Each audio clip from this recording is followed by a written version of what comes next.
인원들이 다 모인 것 같으니까 시작하겠습니다. 오늘 22주차 F4 연합 모의고사 1교시를 출제한 기백반 이명윤이라고 합니다. 안녕하십니까? 오늘 문제들이 다 어떠셨는지 잘 모르겠어요. 오늘 답안 작성하는 걸 전체적으로 한번 살펴봤는데 잘 작성하신 분들도 계시고 아니면은 조금 이제 개념이나 이런 것들에서 조금 불분명하게 작성한 분들도 계시고 조금 천지가 아니, 그 수준 차이가 좀 있기는 한데 거의 모든 문제에서 보니까 제가 원하는 키워드들이 나온 답안들이 있더라고요.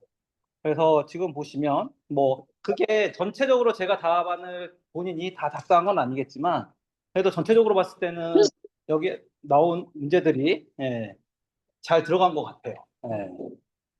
그러니까 그거를 이제 제가 원하는 답안이랑 여러분들이 쓴 것들 중에서 좀 잘한 것들 위주로 해가지고 키워드 중심으로 한번 전체적으로 1교시형을 살펴보도록 하겠습니다.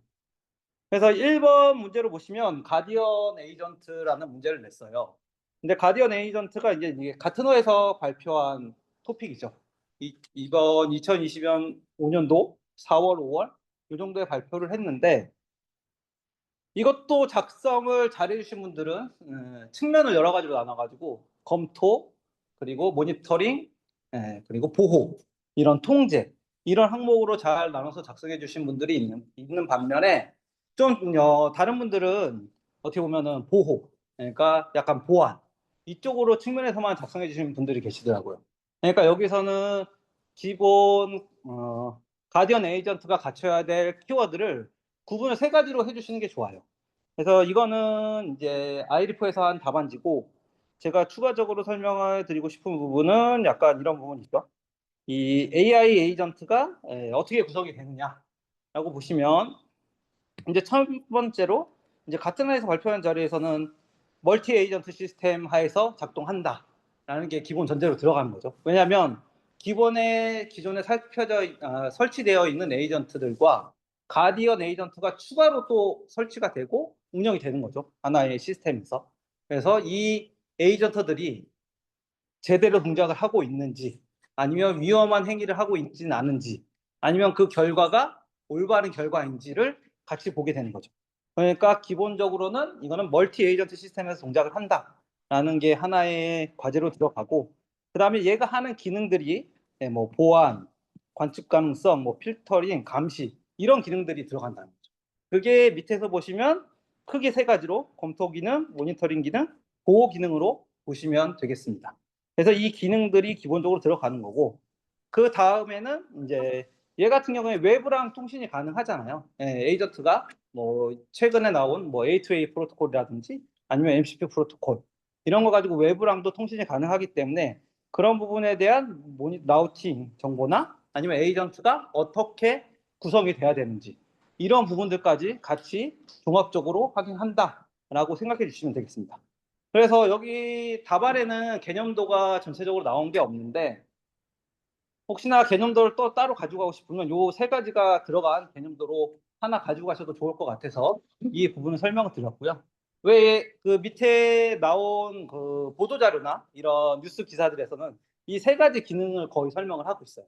그래서 검토 기능은 결과물과 콘텐츠가 정확하느냐 아니면 이거를 사용할 만한 수준이 있느냐를 확인할 수 있어야 하고 모니터링 기능으로는 AI, 뭐 LLM이나 이런 모델들의 행동을 관찰하고 추적이 가능해야 하며 보호 기능으로서는 이 에이전트의 행동을 멈추거나 권한을 조정할 수 있어야 된다는 거죠. 이런 것들이 기본적인 내용이 되겠습니다. 그래서 이거를 답안에서 작성하신 걸로 살펴보면 크게 두 가지로 설명을 하고 있어요. 그래서 모니터링 대상과 이제 통제 대상. 이렇게 해서 통제 대상은 아까 그 세 가지 기능 중에서 보호에 들어가게 되겠죠. 근데 저희 보안도 이쪽에 들어가긴 하는데 제가 봤을 때는 이게 두 가지로만 설명이 되어 있기 때문에 주로 기능을 세 가지로 요구를 하다 보니까 아까 개념도 하나 들어가고 그 다음에 요 통제 대상을 이렇게 많은 통제 대상으로 따로 분리할 필요 없이 구분을 세 가지로 가져가시고 여기에서 넣어진 주요 기능이나 주요 역할들 중에서 좀 분류를 해서 한 2단락에 1단락에 나에 들어가게 되니까 2단락에 나에 들어가게 되니까 그거에 대한 부분을 이제 조금 따로 분류를 해서 가지고 가시면 답안 작성하는데 더 좋을 것 같습니다. 그래서 보시면은 입력 데이터, 출력 데이터 감시, 뭐 상황 환경 감시, 뭐 이렇게 돼 있는데 여기 중에서 자기가 외우기 제일 쉬운 거나 아니면 자기가 했을 때 이거는 꼭 들어가야겠다라는 걸로 넣어주시면 될 것 같아요. 그래서 이것들이 지금 가디언 에이전트가 작성할 수 있는 내용의 거의 다라고 보시면 될 것 같아요. 제가 여러 가지 신문 기사나 외부나 이런 것들을 좀 검색을 해봤는데 그 이상으로 이렇게 자세하게 나오는 키워드들은 되게 많지 않더라고요. 그래서 이렇게 보시면은 이런 것들은 이제 모니터링으로 보시고 여기 로직 점검하고 뭐 이상 탐지 이런 것들은 검토 분야로 확인해 주시면 되고 여기에 뭐 행동을 중단한다든지 정책을 조정 아니면 제약습을 유도 이런 분들은 보호로 들어가시면 될 것 같습니다.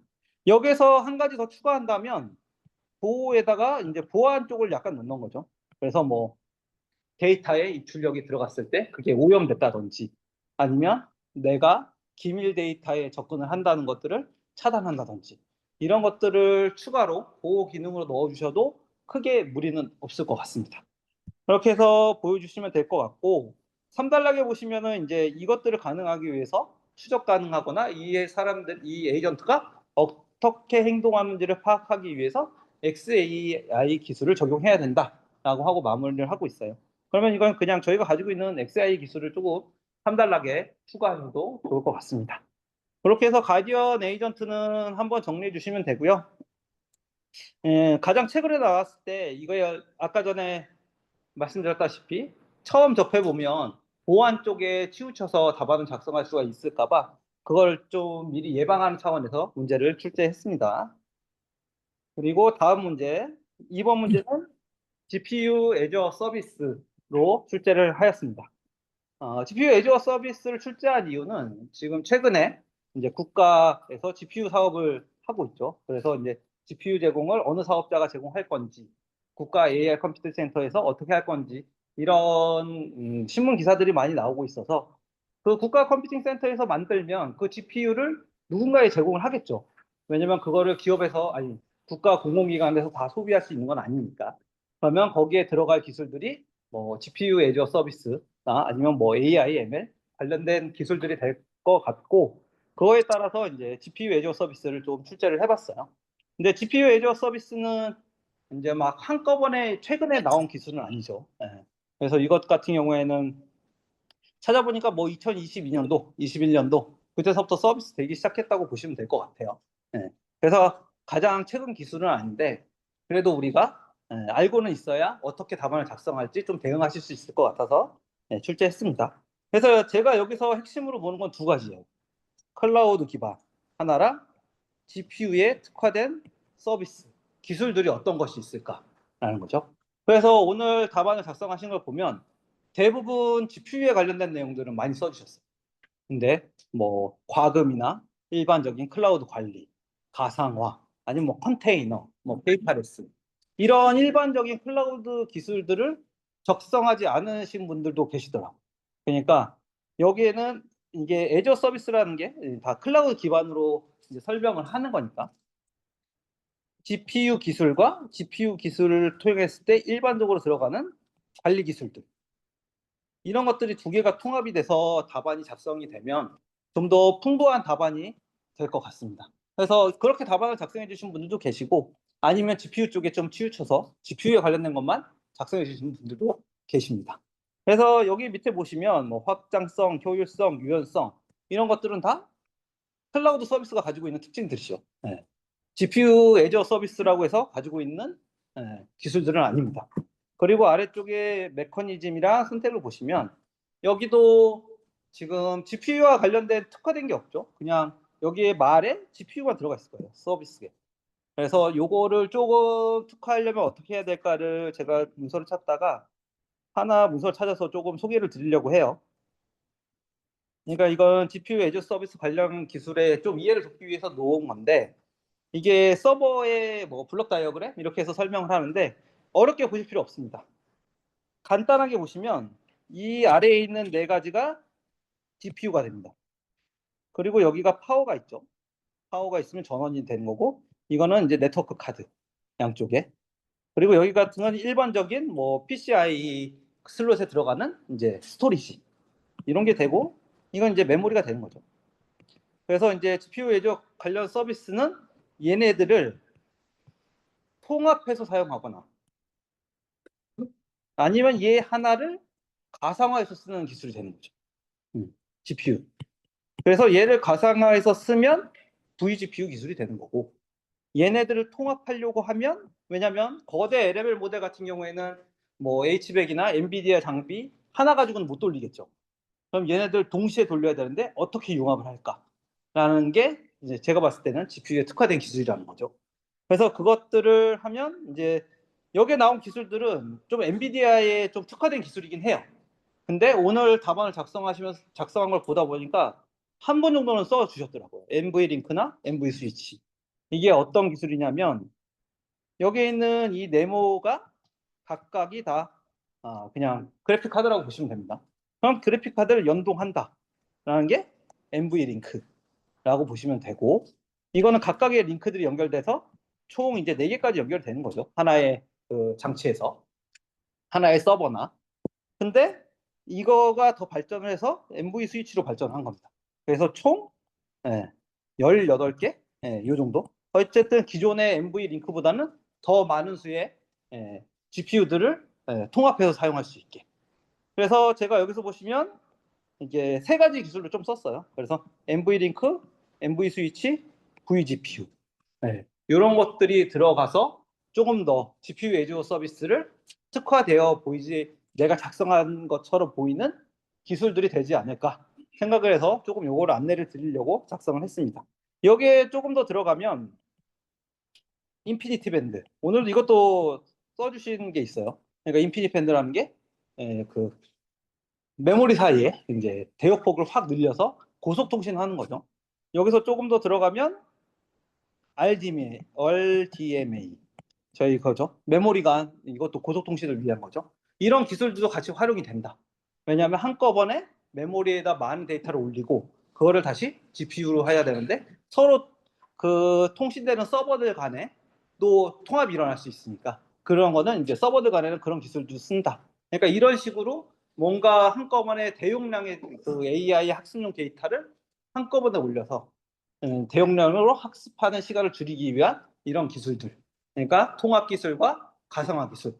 이렇게 크게 2가지로 나눠서 작성을 해 주시면 GPU 애저 서비스를 썼을 때 다른 것보다 좀 더 특화돼서 보일 것 같아요. 그래서 이런 것들을 한번 읽어봐 주셨으면 좋겠고, 그 다음에 이제 주요 서비스 유형 같은 경우에는 이제 아까 말씀드린 대로 이제 진짜로 클라우드 서비스에서요 어떤 형태로 서비스를 할 것인가에 대한 설명이 들어간 거죠. 그래서 베어메탈 GPU라고 하는 거는 GPU 한 개를 온전히 그냥 서비스하는 거고, 아까 전에 버추얼 GPU라는 거는 GPU에서 가상화 기술을 사용해서 하나의 GPU에서 여러 개의 사용자들한테 이제 나눠서 제공하는 기술이 되겠습니다. 그리고 컨테이너 GPU는 이제 컨테이너 기반으로 해서 보는 거고, 서버리스 같은 경우에는 별도의 서버를 갖지 않고, 이것도 엄밀히 말하면 서버리스긴 한데 자세히 살펴보면 컨테이너 형태로 돌아가더라고요. 그러니까 내가 필요할 때 내가 원하는 연산이 들어간 컨테이너를 발행을 해서 그 시간 동안 잠깐 쓰고 그 시간이 끝나서 연산이 됐으면 결과를 반환하고 그 컨테이너 자체가 없어집니다. 약간 그런 식으로 돌아가더라고요.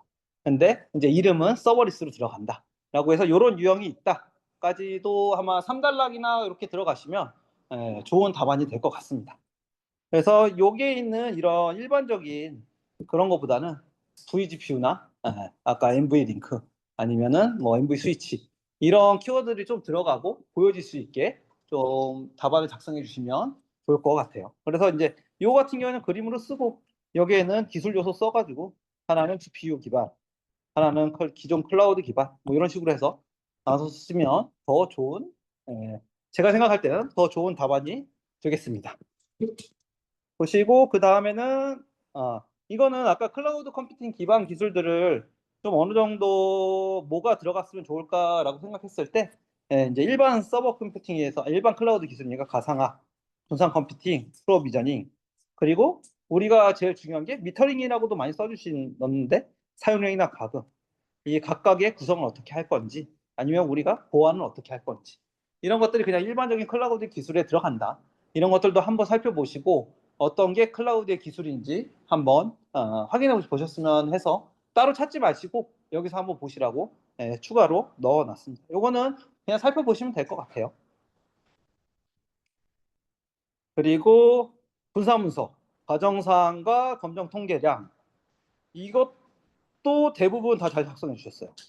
그래서 보시면 이제 최근에 이제 이거를 조금 헷갈리시는 분이 뭐 그렇게 많지는 않았는데, 얘는 검정하는 건 평균 차이죠.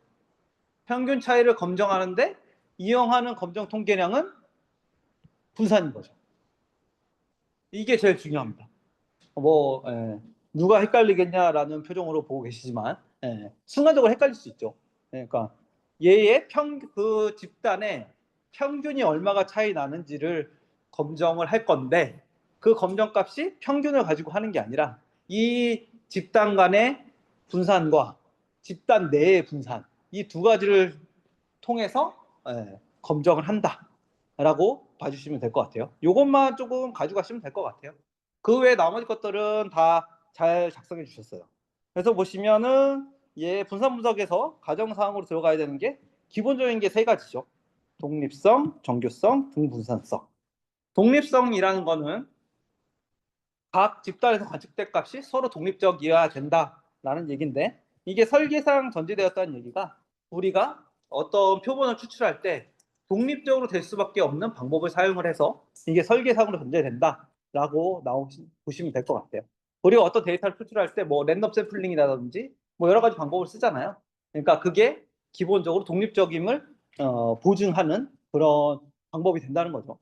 그리고 정규성이라는 거는 각 데이터가 정규 분포를 따라야 된다라는 거죠. 근데 여기서 만약에 정규 분포를 따르지 않는다라고 하면 관련 검정 기법이 달라지죠. 그래서 정규 분포를 따를 경우에는 뭐 샤프로 월크로 이게 정규 분포인지 아닌지를 확인할 수 있다라고 보시면 될 것 같습니다. 그리고 등분산성은 거의 모든 분포에서 다 들어가는 기본 가정 사항이죠. 그래서 분산이 다 동일한 값을 가져야 된다라는 거고, 이것도 버틀렉 검정이나 리뉴 검정 이런 걸로 들어가야 된다라고 보시면 되고, 요 세 가지는 다 잘 작성해 주셨어요. 오늘 다만 작성하셨을 때. 아무래도 저희가 매번 출제가 되고 다른 사람들도 다 조금 공부를 많이 해서 잘 작성해 주신 것 같습니다. 그리고 이제 두 번째에서가 여기서 이 수식까지 들어간 분들이 그렇게 많지 않아요. 그러니까 이게 집단 내 변동과 집단 간 변동과 집단 내 변동의 나눈 값이다 라는 것까지는 거의 뭐 한 90% 이상을 작성을 해주시는데, 그 안에 들어가는 자유도 값이 들어가는 수식까지 해주신 분은 없어요. 그럼 이렇게 되면 어떻게 되겠어요? 집단 내 변동, 집단 내 변동과 집단 간 변동의 값을 써준 사람들은 점수가 다 비슷하게 나올 거예요. 합격 점수를 넘는 점수가 나오는 게 아니고. 근데 여기에 수식이 들어간다면 합격 점수가 넘는 점수가 나오겠죠. 왜냐면 다른 사람들은 다 여기까지만 썼는데 나는 여기까지 썼으니까. 통계는 어렵죠. 진짜 더 어려워진 것 같아요. 제가 공부할 때보다 좀 더 딥하게 나오기도 하고 좀 더 많은 토픽들이 나오기도 하는데, 꼭 외울 수 있으면 저는 반드시 수식은 외워야 한다고 생각을 합니다. 근데 아노바 같은 경우에는 너무 자주 나오고 우리가 많이 풀었으니까 이게 좀 뭐 수식 자체가 이해가 안 가더라도 우리가 이해 안 간다고 못 쓰는 건 아니잖아요. 이해 안 가도 우리는 다 쓸 수 있는 능력이 있고 소설도 진짜 무지막지하게 써봤고 그러니까 이것들을 한번 꼭 암기를 해주셨으면 좋겠습니다. 그리고 그 아래쪽에는 뭐 우리가 많이 알죠. 1원 분석, 2원 분석, 뭐 감명량 분사 분석. 하나의 요인이고 두 개의 요인을 가져가고 뭐 그 세 개 이상의 요인을 비교할 때 쓴다. 라는 이런 것들도 추가로 가져가셨대. 이것들은 뭐 다들 다 잘 써주셨더라고요. 근데 제가 여기서는 다 가정사항이나 이런 것들을 모두 잘 써주셨는데, 좀 말씀드리고 싶은 거는 수식을 나도 표현할 수 있다. 이렇게 좀 해주셨으면 좋을 것 같아요.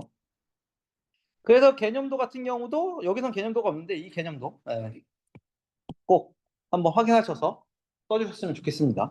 그래야지 칸을 더 많이 채울 수 있긴 하니까. 그래서 보시면은 이게 집단 세 개를 그려주시고, 제가 봤을 때 이게 집단 내 분산을 위에다 이렇게 써주시는 분들도 계시더라고요. 근데 이렇게 쓰면 약간 헷갈려요. 이게 집단 내 분산이라고 보이는지 아니면 집단 간 분산으로 보이는지. 그러니까 이것들을 좀 저는 위아래를 좀 구분해서. 네. 왜냐하면 이렇게 대려진 부분에 이렇게 안에서 써 있으면 누가 봐도 집단 내 분산으로 보이죠. 근데 이게 없이 이렇게 돼 있는데 이렇게 쓰고 위에다 집단 내 분산이라고 씁니다. 네. 그리고 이렇게 쓰면 집단 간 분산. 헷갈려 보이지 않겠어요? 네. 그러니까 이런 것들은 뭐 당연히 위에 글자가 써 있으니까 예, 그렇게 보이지 않는다라고 말씀해 주실 수 있는데 채점하는 입장에서 보면 이제 이렇게 써져 있는 게 더 명확하게 보인다는 거죠. 그러니까 우리가 채점자한테 최대한 나는 잘 썼어. 나는 이렇게 정말 잘 알아. 그리고 맞게 썼으니까 나한테 답안을 내놔. 아니, 점수를 내놔. 라는 이런 것들 좀 친절하게 설명할 수 있게 해 주셨으면 좋겠습니다. 그리고 마지막으로는 이건 다 아시죠? 예. 이거는 이런 어떻게 분산 분석이 뭐로 나뉘고 평균이랑 분산으로 나뉘고 여기에 들어가는 모집단의 수가 아니면 분산의 요인의 수가 몇 개인지 이런 것들을 보여주는 건데 다 알고 계실 거라고 생각하지만 혹시나 기억이 안 나신 분들은 다른 데가 찾지 마시고 오늘 보시면서 한 번 더 머릿속에 넣어 가셨으면 합니다. 나중에 또 따로 시간 내서 찾아보지 마시고 오늘 그냥 한 번 더 확인하는 걸로 하셨으면 좋을 것 같습니다. 그 다음 OWOS 2.0과 패스키 비교 이것도 다 잘 작성해 주셨더라고요. 저는 생각보다는 패스키가 조금 출제가 된 지 조금 오래돼가지고 이게 모의고사에 나왔긴 했었거든요. OWOS 같은 경우에는 뭐 저희 모의고사에도 단골로 나오고 또 실제 시험에서 나오기도 했고 근데 생각보다 다 엄청 잘 작성해 주셨어요.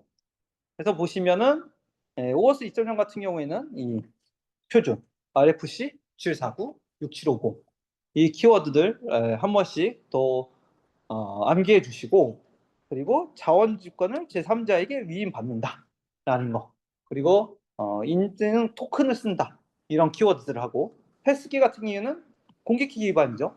공개키 기반 알고리즘이고 생체인식 정보랑 연동을 해서 뭐 파이도 2.0 이런 키워드 그리고 노 패스워드 비밀번호 없다.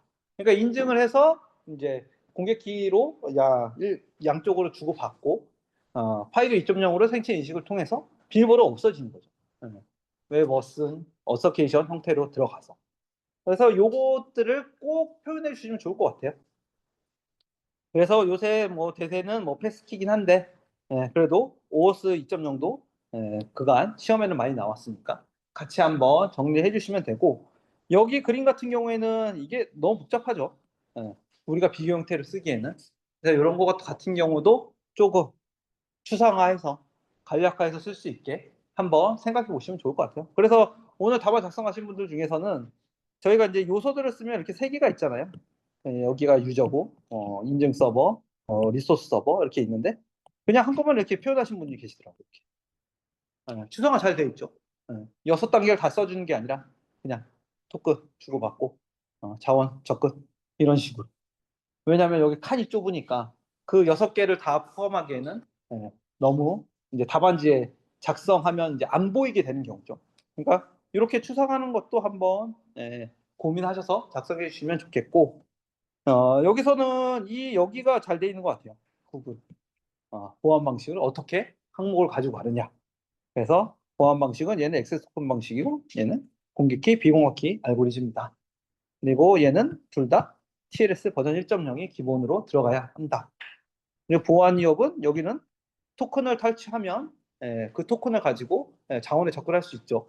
그러니까 이런 위험이 있고 얘 같은 경우에는 노 패스워드고 서로 키를 나눠 가진 상태에서 주고받는 거니까. 그리고 투팩터 인증이 되는 거죠. 어떻게 보면은 공개키, 암호키도 되어 있고 거기에 파이도 2.0까지 들어가 있는 거니까. 그래서 유출의 위험이 없다라고 하는 점들. 그리고 문서 이런 것들. 파이도 2.0이 뭐 표준은 아니지만 그래도 거의 표준에 근하죠. 생체 인식에서는 다 들어가니까.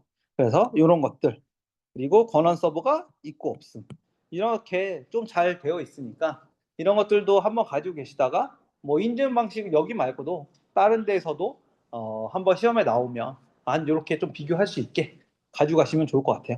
그러니까 원래 비교 문제를 풀 때는 여기에 있는 항목을 찾기가 좀 어렵잖아요. 예.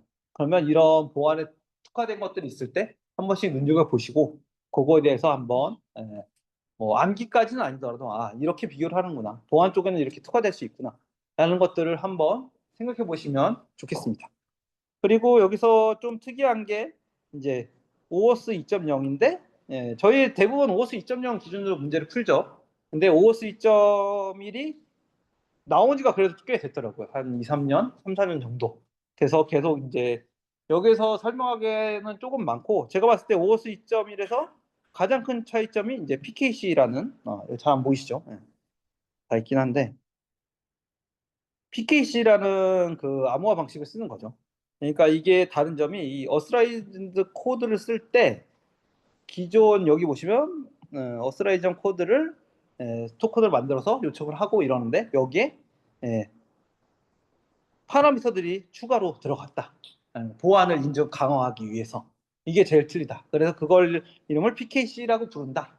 라는 거 하나 정도 키워드만 좀 가지고 가셨으면 만약에 OOS 2.1이 나오더라도 기존에 있던 거 다 똑같이 쓰시고 아까 전에 말씀드렸다시피 어스레이전 코드가 있을 때 로컬로 들어가서 거기에 PKC 하나만 추가하셔도 다른 분들에 비해서 조금 특화된 답안이 되지 않을까라고 해서 그거 하나 정도는 좀 가져가셨으면 좋을 것 같아서 간단하게 넣어드렸습니다.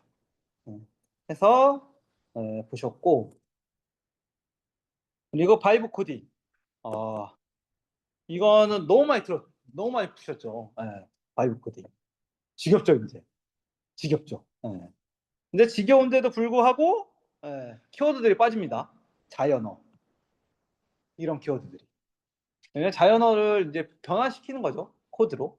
그래서 뭐 텍스트 투 코드 뭐 이런 키워드도 적어주신 분들도 많고 뭐 LLM, IDE 뭐 이런 것들 다 적어주시는데 다르게 생각하면 이 정도 다 쓰는 거예요. 그쵸? 모든 사람들이 다 이 정도 쓰겠죠. 네. 아까 내가 말씀드린 것처럼. 왜냐면 만약에 바이브 코딩이 나왔어. 문제를 안 푸는 사람이 있을까요? 그쵸? 저희는 다 풀겠죠. 심화반, 뭐 중국반에서도 풀 수도 있죠. 네. 그렇게 푸는데 이제 이런 간략한 그림보다는 저희 이제 모의고사에 한번 나온 그림이죠. 모의고사에 나온 코드 프로mpting에서 도구들이 뭐 코딩 도구, UX 도구, 생산성 도구, 뭐 협업 도구, 뭐 사용자 자연어, 뭐 AI 모델, 코드 작성, 뭐 주석, 변환, 리뷰. 아까 그 그림보다 조금 더 구체적이면서 조금 더 디테일하죠. 그러니까 그림을 이제는 이건 너무 많이 풀어서 아까 같이 그런 그림으로 표현을 하면 점수를 받을 수가 없어요. 오히려 나는 내가 알고 있는 지식을 다 쏟아부어서 점수를 받았다고 생각하지만 실제 점수에서는 이제 더 점수가 낮게 나오는 거죠. 그럼 이제 머리를 쥐어짜죠. 아, 이거는 왜 나는 점수가 낮지? 네. 그러니까 이런 토픽은 남들보다 한 개라도 더 써야 돼요. 어떤 거라도. 네. 그래서 이런 개념도를 가져가셨으면 좋겠어요. 아까 전에 거기에 있는 그런 아까 전에 뭐 세 가지가 있고 뭐 자연어 들어가고 LLM ID 써서 뭐 코드 생성하면 검증하고 뭐 설계해서 들어가고 뭐 이런 내용들 말고 이렇게 조금 구체화된 그림. 네. 그래서 요거는 그래서 이제 개념도로 넣어드렸고 그 외에 여기는 뭐 절차는 다 동일하니까. 네. 그래서 아까 전에 보시면 거기서 필요한 것들이 뭐 프롬프트 UI, ID, 뭐 시각화 이런 것도 좋고 이거는 뭐 추론 MLOPS, 로깅, 뭐 인증 접근 제어 뭐 다 있어야 되는 기술들이 있어. 네. 그러니까 이런 것들 한 번씩 쭉 살펴보시고 조금 더 챙겨갔으면 좋겠어요. 네. 왜냐하면 나는 남들보다 더 써야 된다. 그리고 여기 3단락도 이제 적용 전략이라고 하기보다는 이건 적용 전략이지만 저희의 그 아까 전에 보여드린 그 개념도에서의 문제가 이제 바이브 코딩을 했을 때 한계점 그리고 한계를 책사할 수 있는 방안까지 문제로 나왔거든요. 그러니까 그런 것들로 좀 더 이 바이브 코딩이 가지고 있는 것들을 문제점과 해결 방안까지 같이 제시를 한다면 산달락에서 남들이 보지 않는 답안을 작성할 수 있겠죠. 좀 더 구체적으로. 근데 여기서 주의할 건 뭐냐? 만약에 문제점과 방안을 쓴다고 했을 때 문제점을 너무 보안 쪽으로만 가져가면 안 되죠. 그렇죠. AI 바이브 코딩을 많이 쓰면 우리가 제일 걱정하는 게 설계. 설계에서 부채가 쌓인 기술 부채가 쌓이는 걸 어떻게 할 거냐. 왜냐면 단순한 코드들만 넣으니까. 이게 전체적인 구조를 다 넣어서 할 수 있는 게 아니잖아요. 뭐 RAG나 뭐 로컬로 하는 뭐 프라이빗으로 개발된 거면 우리 회사의 전체 코드를 넣으면 되겠지만 그런 환경을 가지고 있는 업체들은 그렇게 많지 않잖아요. 그러면 이제 그런 문제들 그리고 또 개발자의 창의성이 떨어지는 문제들 아니면 실력이 그걸 검증할 수 있을 정도로 이제 실력을 키워야 되는데 그런 것들을 어떻게 해야 되는지 이런 좀 다양한 측면 그런 것들을 해주시는 게 지난번에 그 바이브 코딩 문제 출제가 한번 됐으니까 그런 것들은 조금 심화로 해서 같이 한번 가져가셨으면 좋겠습니다. 그렇게 말씀을 드리고 그리고 리만의 소프트웨어 법칙 이건 말할 필요가 없을 것 같아요. 다 잘 쓰셨어요. 이게 소프트웨어가 어떻게 변화하고 진화하는지를 8가지로 설명하는 법칙이죠. 그래서 SPE 그래서 E에서 다 들어간다. 8가지 다 잘 써주셨어요. 3단락도 정해졌죠. 이것들을 어떻게 우리가 가지고 있는 시스템에 적용하느냐, 유지보수에 적용하느냐 이런 것들도 각각의 가지고 있는 그 외우고 암기하시는 거나 이런 것들 내용으로 다 잘 써주셨더라고요. 네. 이거는 말할 필요가 없습니다. 진짜 다 잘 써주셨어요. 만약에 자기가 8개를 다 못 썼다고 생각이 든다. 외우셔야 합니다. 이거는 다른 방법이 없습니다. 왜냐면 거의 뭐 한 90% 이상 다 써주신 것 같아요. 제가 생각하기에. 정확한 수치는 아니지만. 그리고 그 다음 문제로는 이제 로봇 파운데이션 모델이라는 토픽을 냈어요. 그러니까 피지컬 AI, 뭐 인바디드 AI, 로봇 되게 요새 핫하죠.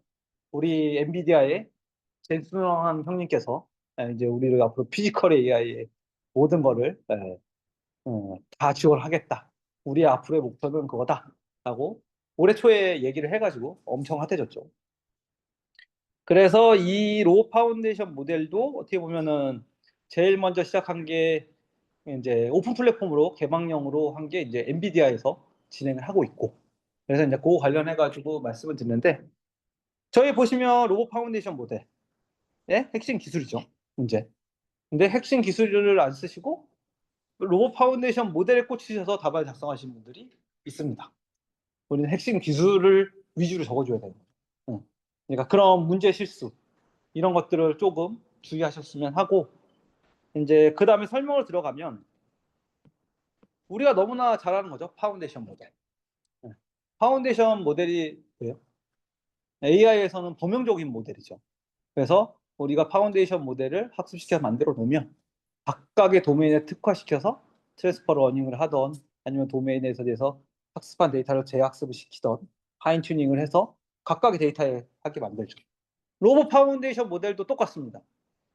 로봇이 제어할 수 있는 것들 데이터를 범용적으로 학습시켜 놓고 의료에서도 쓰고 자율주행에서도 쓰고 뭐 팔만 달린 로봇 쓰고 다리만 달린 로봇을 쓰고 범용적으로 쓸 수 있는 기본 모델을 만들자라는 거죠. 이게 이제 로봇 파운데이션 모델의 그냥 기본 개념으로 쓸 수 있을 것 같아요. 그래서 여기 보시면 정의를 여기까지만 보시면 똑같죠. 대규모 데이터와 사전학습 한 인공지능 모델이다 라는 거죠.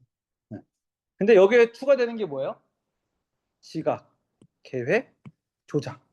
조작이라는 단어보다는 저는 개인적으로는 제어. 제어라는 단어가 들어가면 좋을 것 같아요. 이 3가지가 들어가는 거죠. 그래서 보통은 이제 제어가 다른 부분이죠. 액션 이런 것들. 이게 이제 로봇만이 가질 수 있는 특징점이 되는 거예요. 그러니까 이 단어는 빠지지 않게 한번 기억을 해주셨으면 좋겠어요.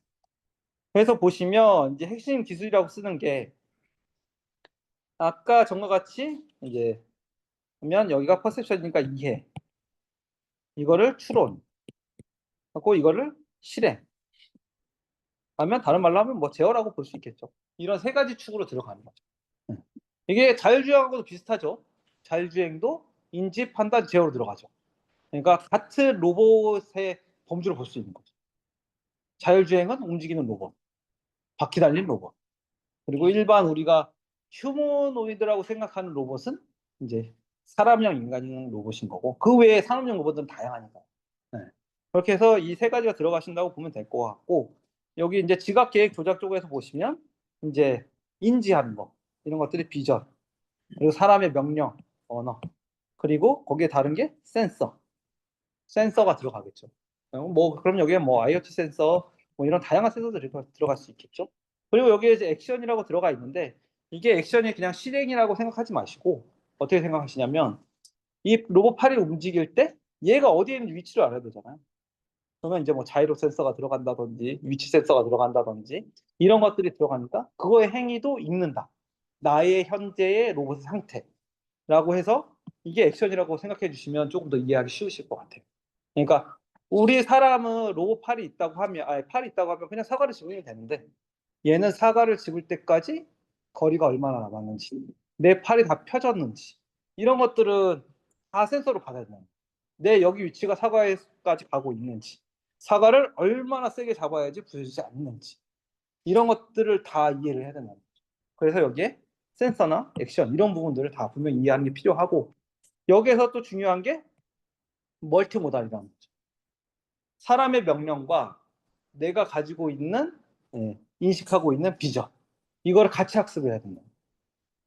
그래서 이제 로봇 전에는 이제 다른 것들은 이제 VLM에서 비전 랭귀지 모델이 이제 보통 우리가 가지고 있는 이미지를 인식해서 그거를 말로 설명해 주는 거죠. 제일 많은 게 이제 이미지 캡션이. 그래서 이 애가 뭘 하고 있는 건지. 근데 여기에다가 하나가 더 들어가요. 아까 전에 말씀드린 액션. 그러면 VLAM이 되는 거죠. 그러면 이게 로봇 제어 모델의 이제 기본 모델이 되는 거죠. 그래서 얘 같은 경우에는 비전, 랭귀지, 액션, 이 세 가지가 통합적으로 학습을 해야 되는 거예요. 네. 그래서 멀티모달에 대한 것들이 기본으로 들어가는 거고, 랭귀지라는 거는 당연히 언어는 기본적으로 우리가 이해를 해야겠죠. 그러니까 엘리멘트 모두 다 들어가고, 이거를 뭐 시메틱으로 어떻게 매핑하는 건지 들어가는데, 이런 것들이 필요하다. 그리고 여기 같은 경우에는 얘가 얼마나 학습을 하는지를 우리가 일일이 다 제어할 수 없으니, 강화학습 측면에서 얘의 정책들을 스스로 학습하게 하고, 하이 레벨로 얘네들이 추론을 계획을 세울 수 있고, 아이고 죄송합니다. 그리고 어떻게 모션을 제어할지, 그리고 이 시뮬레이션은 현실 세계를 그대로 디지털 트윈으로 옮긴 그 상황에서 시뮬레이션하는 기술들이 필요하다라고 봐주시면 될 것 같아요. 그래서 이렇게 봐주시면 되고, 여기 이제 다 나머지 보시면 위에서 말씀드린 그런 것들이니까, 같이 한번 보시면 될 것 같습니다. 그러니까 저희가 다 알고 있는데 조금 제가 같이 보면 좋을 게 이제 멀티모달, 액션, 센서, 이런 단어들이 같이 들어가는 게 좀 얘가 특이하게 들어가는 게 되겠죠. 그리고 제어, 뭐 모션 컨트롤, 이런 것들. 그런 꼭 빠지지 않게 한번 챙겨주셨으면 좋겠습니다. 그리고 요 세부 내용들은 쭉 한번 읽어보시면 될 것 같고, 여기서 이제 요즘에 이게 제일 핫한 게 이제 GR00T, 이게 어떻게 그루트라고 읽어야 되나? 어쨌든 그런데 엔비디아에서 이제 만들어서 이제 배포하는 거죠. 개방용으로. 그래서 뭐 이걸 개방용으로 왜 배포를 하냐? 로봇에 데이터가 없다. 자기네들이 아무리 데이터를 수집해도 얘네들을 학습시키기엔 데이터가 모자라서 한다는 얘기도 있고, 아니면 로봇 시장에서의 MS가 되겠다. 왜냐면 MS가 윈도우즈 팔아가지고 돈 엄청 많이 벌었잖아요. 그러니까 나는 모든 로봇에다 똑같은 소프트웨어를 넣게 만들어서 내가 이 상을 먹겠다라는 뭐 이런 얘기도 있더라고요. 그래서 이제 엔비디아에서 한 게 이제 좀 됐고, 이제 구글 RT2 같은 경우에는 아까 전에 말씀드린 대로, 비전 랭귀지 모델에다가 액션을 더하는 걸 같이 학습시켜서 로봇에 제어하는 것들을 만들었다. 이렇게 좀 생각해 주시면 되겠습니다. 간단하게 얘기하면. 네, 그렇게 봐주시면 되고, 안전한 다정한 연산. 이것을 조금 헷갈리실까 봐 좀 있는 그대로 냈어요. 그러니까 이거가 다정한 연산이랑 안전한 다정한 연산이나 둘 다 똑같은 얘기입니다. 예. SMPC나 MPC나. 근데 이제 조금 S에 꽂혀 가셔 가지고 조금 더 안전하고 보안성에 강조하신 분들이 이제 한두 분씩 계셔 가지고 좀 말씀드리고, 이 문제가 좀 저는 안 좋은 문제라고 쓰는 게, 자세히 읽어 보시면 개념화가 사례. 예. 굳이 사례를 왜 물어봤을까라고 생각해 보니까 이 개발 동향에 들어간 게 개념하고 사례가 들어가 있어요. 그래서 이렇게 냈는데, 이제 이 사례는 제가 봤을 때는 사례까지 막 작성하신 분들이 그래도 몇 군데, 한두 군데나 두세 개는 맞게 작성하신 분들이 계시는데, 오히려 그거보다는 여기서는 개념이나 기술 이런 것들을 조금 특화해서 봐주시면 좋을 것 같습니다. 그래서 보시면 데이터의 공개 없이 공동적인 연산 기록을 가질 수 있도록 하는 컴퓨팅 기술인 거죠. 서로 분야 나눠서. 그래서 얘도 찾아보니까 표준화를 하고 있더라고요. ISO IC 492에서 표준화를 하고 있다라는 거 한번 가져다 주시면 됐고, MPC는 시험에 한번 나왔었죠. MPC. 근데 SMPC라고 나와서 다르지 않다라는 거 아까 말씀드린 것처럼 한번 기억해 주시고, 이게 지금 개념들하고 나와 있는 게 있는데, 이게 시크릿 쉐어링 방식 해놓으신 거 대부분 아시죠? 간단하게 설명드리면, 얘가 100달러를 가지고 있고 200달러를 가지고 300달러를 가지고 있는데, 자기 임의대로 더하기 연산으로 나누는 거예요. 그래서 새 비밀 그 시크릿 계산을 하는 거죠. 그래서 유저 1이 자기가 100원이 있으니까 50, 30, 20으로 나누고, 얘는 2는 80, 100, 180으로 나누고, 300인 애는 0, 350 마이너스 50으로 나눠서, 이 유저 3번인 거에 3은 자기가 가지고 1, 2번인 거는 이제 배포하는 거죠, 각자. 그렇죠? 그래서 이제 썸을 할 때 이제 우리가 가져간 연산을 통해서 하고 싶은 게, 내가 썸을 하고 싶어. 우리 셋이 다 이 니네가 가지고 있는 돈을 노출시키지 않으면서 내가 합을 가지고 싶어. 그러면 이 유저 1은 내가 가지고 있는 세 개의 정보를 합친 거죠. 얘도 다 합친 거고, 얘도 가지고 있는 정보를 합쳤어. 그래서 얘를 다 더하니까 각각이 가지고 있는 돈이랑 내가 가지고 있는 합친 돈이랑 똑같다. 600원. 그러니까 유저 1, 2, 3는 자기가 가진 돈을 오픈하지 않았음에도 불구하고 썸은 똑같다는 거죠. 그 나눠진 값들을 각자 계산해가지고 가져왔을 때. 이게 이제 시크릿 쉐어링이 되는 거죠. 그래서 보시면 이게 위에서 예제된 게 이제 단순 넛셈 기반에라고 해서 에디티브 뭐 시크릿 쉐어링 이렇게 되는 거고, 이게 샤밀러 뭐 시크릿 쉐어링을 하는데, 이거는 조금 더 복잡한 수식을 이용하는 거죠. 수학적 방식. 그래서 얘 같은 경우에는 수학적 방식으로 하는 거고, 뭐 평균이나 아까 분산, 아니 뭐 분산, 뭐 이렇게 평균, 분산, 썸, 뭐 이런 것들 계산했을 때 유용하다. 그리고 어, 가블드 서킷 이렇게 얘기하는 건데, 이거 같은 경우에는 좀 달라요. 이거는 암호화된 회로라고 하는데, 우리가 이건 그냥 간단하게 설명드리면, 회로, 우리 논리 회로 있잖아요. 논리 회로가 있을 거잖아요. 그러면 엔드, 오와 뭐 이런 연산들이 있겠죠. 이런 연산들이 있으면 여기에 들어가는 게 원래 기본적으로 1 혹은 0 값이 들어가잖아요. 그럼 이 들어가는 레이블과 나오는 레이블, 여기 암호화, 여기 내부 암호화 다 해서 던져버리는 거예요, 상대방한테. 네. 그러면 얘는 그리고 얘에 대한 진리표를 줍니다. 뭐를 넣으면 뭐가 나와. 그러고 나서 이제 내가 이것들을 해서 가지고 있으니까, 그러면 얘가 이제 이것 받은 수신 받은 쪽에서 자기 가지고 있는 데이터를 통해서 요거에 일부 자기가 필요한 거를 복화를 해서 쓰게 되는 거죠.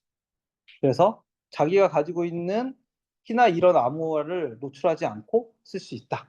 그래서 여기 보시면 게이트와 라벨을 암호화한다 라고 들어가는 거죠. 그래서 내가 가지고 있는 로직을 노출시키지 않는 거예요.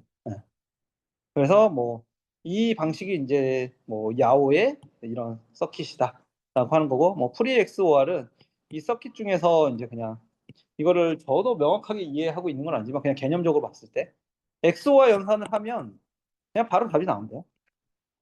어떤 내가 가지고 있는 값과 XOR 연산을 하면 얘가 주는 암호화 회로 값이, 그러면 계산 속도가 빨라진다. 굳이 그거를 다 복화해서 필요가 있는 게 아니라, 그러면 이제 XOR 연산을 빠르게 시작하는 그런 방식이다 라고까지만 이해해 주시면 될 것 같아요. 있어서 이제 말씀을 드리는 거고. 그래서 보시면은 여기가 완전한 데이터 인식이 가능하다. 왜냐면 다 암호에서 보내. 그리고 얘는 연산량이 적고 빠르다. 왜냐면 그냥 다 나눠서 아까 전에 썸이나 간단한 연산을 쓰고 평균 계산, 뭐 합계 이런 거에만 쓰고 얘 같은 경우에는 아까 전에 복잡한 연산도 가능하잖아요. 암호, 논리 암호의 그 구조에 따라서. 그래서 이제 민감한 것이나 질의응답을 받을 때 쓸 수 있다라고 생각해 주시면 되겠습니다. 그래서 오늘 여기 보시면 응용 사례가 있죠. 이제 이거를 이제 이 문제에서는 원했던 건데 이런 것도 써주신 분들이 몇 명 계시더라. 근데 이런 것들은 뭐 막 너무 많이 외울 필요는 없지만 뭐 한두 개 정도는 이제 예시로 가지고 갈 수 있게 그 정도만 가지고 가실 수 있으면 좋겠고 여기서는 제가 봤을 때는 이 시크릿 쉐어링이나 이런 왜곡 회로 이런 것들에 대해서만 조금 더 이해를 가지고 가셨으면 좋겠습니다. 네, 그래서 한번 문제를 출제했고요. 심수화핑 이것도 말씀드릴 게 없어요. 진짜 다 잘 작성하셨어요. 네. 다 모두들 SKT에 관심이 많으셔서 주식을 사셨는지 몰라도 다 이렇게 해가지고 엄청 진짜 절차도서부터 시작해서 거의 유사하게 다 작성해 주셨어요. 그러니까 이런 거 같은 문제도 만약에 나온다. 그러면 조금 더 오늘 써주신 분들이 계셨는데 여기에 SKT BPF 도어를 쓰신 분이 있더라고요. 이게 간글로. 이런 걸로 인해서 이 심스와핑이 다시 핫해지고 있다. 라는 광고를 쓰신 분이 있어서, 진짜, 이제, 굉장히, 뭐라지, 자기를 이제 돋보이게 하는 약간 그런 느낌이 좀 들더라고요. 왜냐면 이게 다크웹에서 구매하거나, 뭐, 내부자 거래로 하거나, 아니면 뭐, 정보 해킹해서 한다. 라는 것보다는 이게 왜 이슈가 됐는지에 대해서 좀 더 정확하게 설명해 주는 거죠. 네. 여러분들도 모두 쓰시기 바랍니다. 네. 왜냐면 BPF 도어로 인해서 이제 노출이 됐고, 이제 그 정보들을 통해서 이 심 스와핑을 통해서 2차 자산이나 이런 금융 이런 것들을 위해서 자산을 탈취당할 수 있다는 취약점이다. 그래서 핫해졌다라는 거니까. 그렇죠? 유심을 복제한 다음에 통신의 인증을 탈취. 이것도 2020년서부터 해가지고 해외에서는 사례가 꽤 많이 있었다고 하더라고요. 2021년도. 그래서 다 해서 뭐 비트코인 이런 거 빼가고 그런 것들. 근데 우리나라에서는 SKT에서 해킹 당한 이후로 더 핫해졌다라는 거 꼭 가지고 가시면 좋겠고 여기까지. 원래는 이 SKT가 가지고 있는 정보만으로는 아무것도 할 수가 없죠. 그냥 유심 복사해서 쓰는 건데 이걸로 우리가 말씀드리는 계좌번호나 아니면 뭐 다른 정보들이 있으면 결합해서 2차 인증을 우회해서 그 외에 피해를 볼 수 있다라는 거니까 계좌 설치해서 보시면 자산의 획득까지 은행, 중앙, 가상화폐 이런 부분까지 들어가는 거니까 여기까지 꼭 써주셨으면 좋겠어요. 대부분 다 잘 써주셔가지고 뭐 그 이상은 말씀 안 드려도 될 것 같은데 네. 그리고 IMS, IMEI 이런 정보까지 다 써주셨고 대응 기법까지 잘 써주셨습니다. 네. 네. 진짜 답안처럼 할 말이 없습니다. 끝. 네. 그러니까 아마 다른 분들이 조금 뭐 자기는 조금 그게 부족한 부분이 있으면 꼭 챙겨 가셨으면 좋겠어요. 내가 부족한 부분이나 이런 것들을. 그리고 시큐어 퍼블릭 클라우드. 네. 제가 봤을 때는 이제 처음에는 괜찮았거든요. 근데 보면 볼수록 좀 말이 안 돼. 퍼블릭 클라우드인데 시큐어하다. 우리가 원래 보안은 그렇죠. 사용 편의성을 포기하고 보안을 집중해야지 더 시큐어해지는 거죠. 근데 퍼블릭인데 사용 편의성을 포기한다. 조금 약간 어감이 좀 안 맞죠. 네. 그래서 뭐 좀 그건 이건 개인적인 감정이다. 네. 그렇게 좀 하시면 되고. 그래서 이게 찾아보니까 이제 기사로 나온 것들을 기반으로 넣는데 이게 KT의 전략입니다. KT에서 어떤 전략으로 나오냐면 이제 공공이나 아니면 보안이 필요한 것들한테 보안을 제공하면서 퍼블릭으로 쓸 수 있는 클라우드를 우리가 만들어서 제공하겠다. 우리 그럼 여기서 중요한 게 보안이 들어가죠. 근데 우리 보안이 들어가면 다 SIEM, SOA 무조건 들어가고 뭐 XDR 이런 거 엄청 들어가죠. 이런 것만 들어가면 안 된다 이거죠. 여기서 하나 들어갈 게 규제. 그래서 규제를 들어가면 우리 제일 핫한 거 써버리 주가까지도 해주겠다.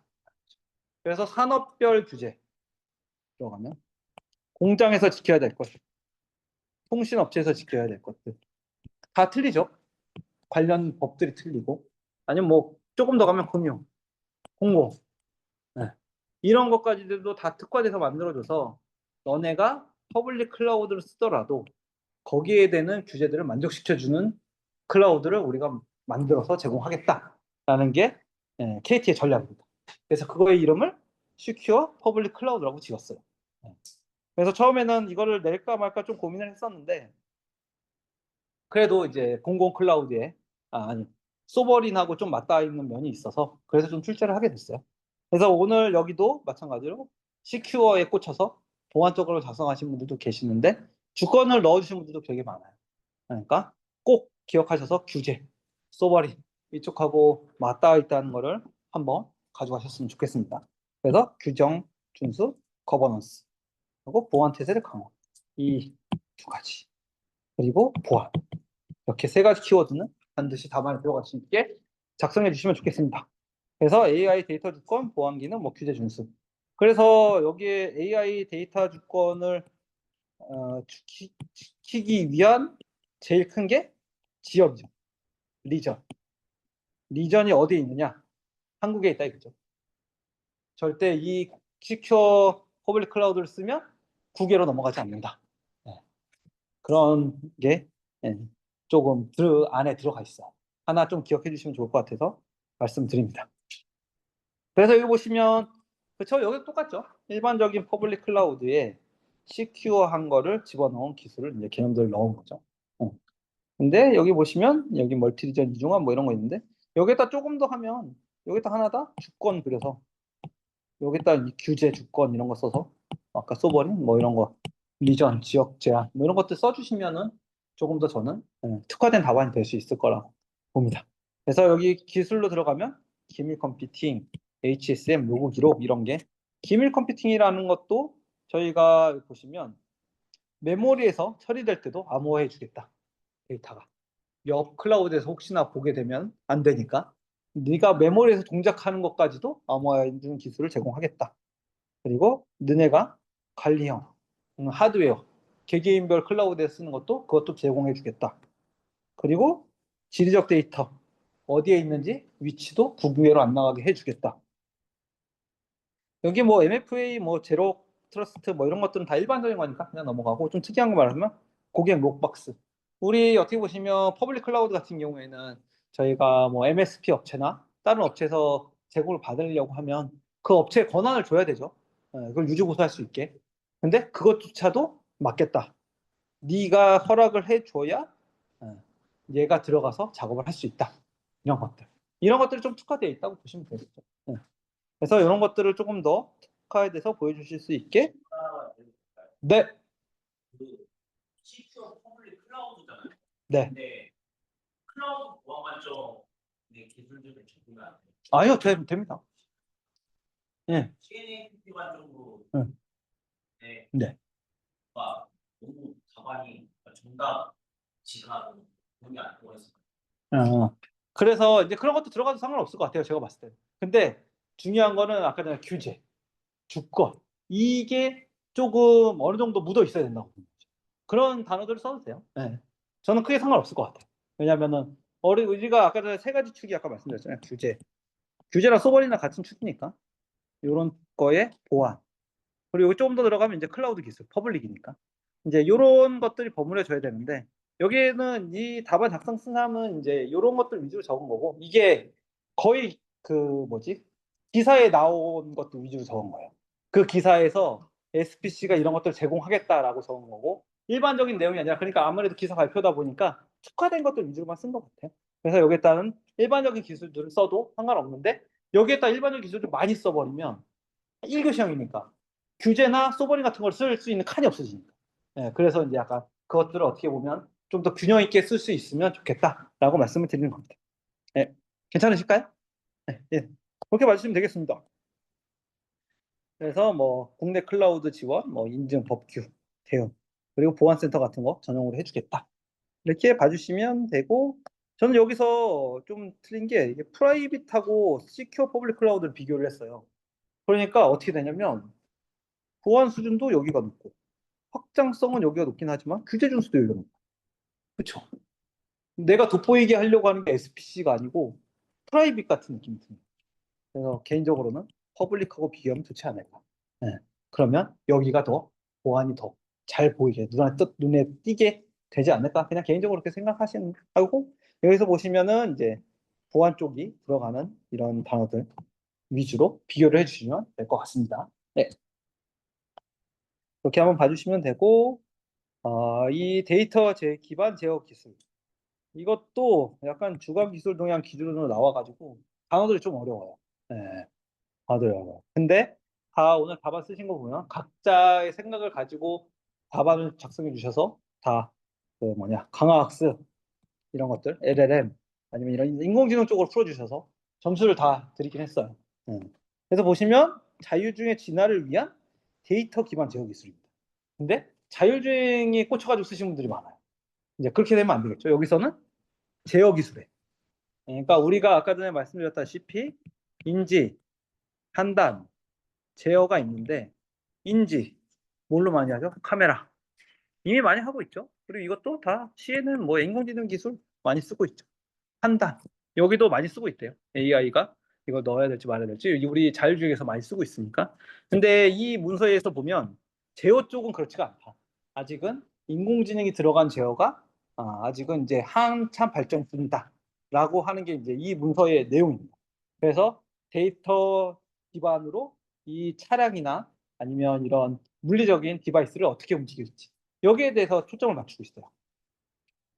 그래서 여기서 물리 모델 기반이라는 게 예전에 그런 물리학이나 이런 수학, 방정식 이런 거에 기반된 거를 물리 모델 기반이라고 얘기를 하더라고요. 그래서 여기 물리 모델 기반의 제어의 한계가 이제 우리가 보통 물리 모델링을 하려고 보면 다 비선형이라는 거죠. 그래서 예측이 어렵다. 선형 같은 경우에는 뭐 값이 증가할수록 그 y값도 같이 증가하니까 예측하기가 쉬운데 비선형 같은 경우에는 예측이 무려 어렵다.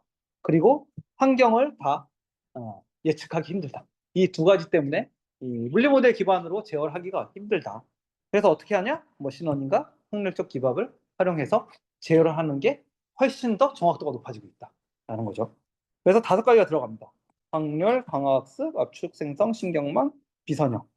그러면 여기 2개, 확률 기반이랑 비선형 빼고 나머지 여기들은 다 저희가 아는 것들.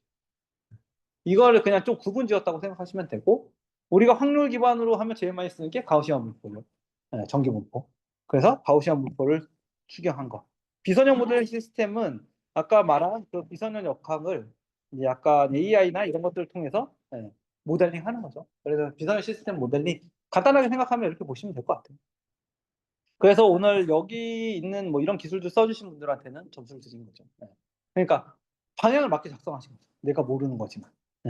그러니까 이런 부분 해서 한번 가져가시면 되고 이제 여기 있는 거 자율주행에다가 확률 기반이랑 비선형 시스템이 있구나 라는 걸로 이제 간단하게 가져가시면 될 것 같습니다. 이거는 문서 자체가 원래 우리 IT 쪽에서 하는 건 아니라서 그렇게 해서 그거에 대한 장단점 쓰시고 이제 어떤 로봇이 적용 사례가 있는지 그냥 문서 그대로 문제가 나왔어요. 문서 그대로. 그리고 여기도 자세히 보시면 아시겠지만 아빠 기술 요소들은 아까의 반복입니다. 그러니까 이것들은 자세히 보기보다는 이런 것들 기반으로 제어를 할 수 있구나라고 보시고 만약에 자율주행 시험 문제가 나왔으면 이제 우리가 인지 판단 제어할 때 제어 쪽에도 인공지능 기술들을 써도 문제가 없겠죠. 그렇죠. 그렇게 한번 좀 응용하실 수 있게 가져가셨으면 좋을 것 같아요.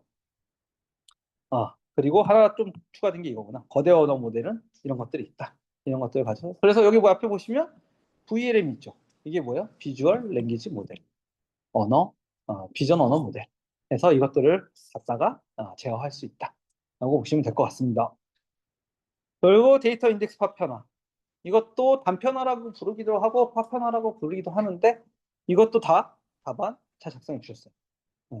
밀도가 낮거나 순서가 정렬되어 있지 않아서 발생하는 현상이죠. 왜냐하면 인덱스 같은 경우에는 수정이 없다고 해요. 그러니까 생성하거나 삭제하거나. 근데 삭제를 할 때 실제로 삭제가 되느냐? 아닙니다. 마킹만 해놓는다고 해요. 너 이건 삭제된 거야. 라고. 그러니까 기존에 있는 위치가 변하지가 않는 거죠. 왜냐하면 데이터 블록의 저장 위치가. 그러니까 우리가 스토리지에 어떤 구조를 저장을 하면 어느 블록에 들어가게 될 텐데 그 블록의 위치는 계속 안 변하는 거죠. 수정 삭제가 일어났어. 논리적으로 수정 삭제가 일어남에도 불구하고 물리적으로는 변경되지 않으니까 파편화가 생긴다. 그게 밀도가 낮아지거나 순서가 정렬되지 않거나 아니면 여기에 다음에 나오는 내부 파편화나 외부 파편화가 생겨도 네. 그런 것들이 생기기 때문에 이것들을 없애기 위해서 우리가 네, 슈링크, 리빌드, 리코나이즈, 콜랩스 뭐 이렇게 하는데 이게 다 뭐 오라클이나 아니면 MySQL 같은 데서 쓰는 이제 방법이 되는 거죠. 그래서 콜랩스 같은 경우에는 병합하는 거고 리빌드 같은 경우에는 기존 인덱스를 삭제하고 다시 만드는 거죠. 그러면 이제 수차적으로 들어가겠죠. 새로 만들면. 네. 그리고 리컨거나이즈 같은 경우에는 이제 재정렬하는 거. 이런 식으로 돼 있다라고 해서 오늘 이것들까지도 잘 써주시고 여기 뭐 내부 파편화, 외부 파편화. 그리고 인덱스 스큐나 스파스 같은 경우에는 이제 치우치는 현상이랑 이제 밀도가 떨어지는 현상 이렇게 보시면 됩니다. 근데 이거 진짜 다 잘 써주셨더라고요. 네. 학습이 이것도 굉장히 잘 돼 있으신 것 같아요. 저는 이거는 그냥 제 개인적으로는 제가 많이 낸 문제는 아니라서 이제 조금 많이 알고 계실까 했더니 이것들도 다른 분들처럼 잘 작성해 주셔서 뭐 그렇게 크게 말씀드릴 부분은 없을 것 같습니다. 그리고 소켓 통신과 HTTP 통신. 이거는 기출이잖아요. 그렇죠? 이거는 3교 시험 문제, 2교 시험 문제로 나온 가나다 중에서. 근데 생각보다 키워드가 빠지시는 분들이 있어요. 어떤 거? 양방향.